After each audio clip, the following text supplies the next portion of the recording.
पुराने जमाने की बात है कि मुल्क फारिस पर एक बादशाह हुकूमत करता था। वो बहुत परेशान रहता था क्योंकि मुल्क में चोरी और डकैती आम थी। बावजूद कोशिश के भी वो इस पर काबू नहीं पा रहा था।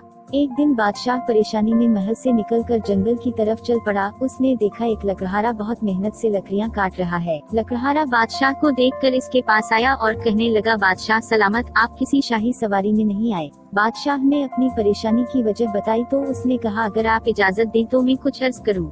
बादशाह ने सर हिलाया तो वो बोला, आप मुझे कुछ दिन मुल्क पर हुक्मरानी की इजाजत दें, मुझे उम्मीद है कि ये बुराई खत्म हो जाएगी। बादशाह ने उसे बखुशी इजाजत दी। लकड़हारा बादशाह बन गया था। उसने फौरन हुक्म जारी किया, अगर मुल्क में किसी भी तरह की चोरी हो जाए तो फौरन चोर का सर कलम कर दिया जाएगा और जो इसकी सिफारिश लेकर आएगा उसको भी फांसी दे दी जाएगी।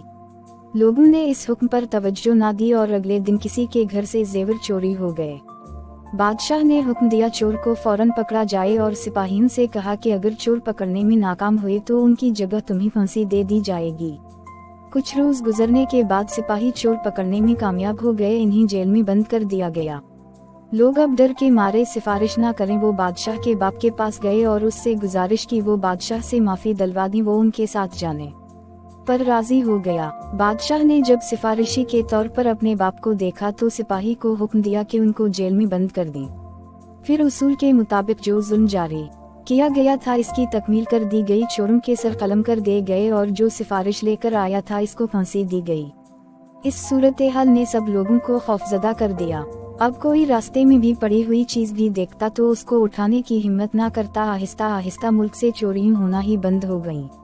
40 रोज बाद बादशाह लकड़हारे ने पहले बादशाह को बुलाया और सल्तनत का निजाम इसके हवाले कर दिया। बादशाह इसकी हुक्मरानी और उसूल परस्ती से इतना खुश हवा कि इसको अपना वजीर मुकर्रर कर दिया। प्यारे बच्चों, किसी भी सल्तनत या हुकूमत का इंतजाम चलाने का जिम्मेदार हुक्मरान होता है। अगर वो अपने उसूलों और कवानीन को मद्देनजर रखकर काम करे तो हर बुराई को खत्म कर सकता है।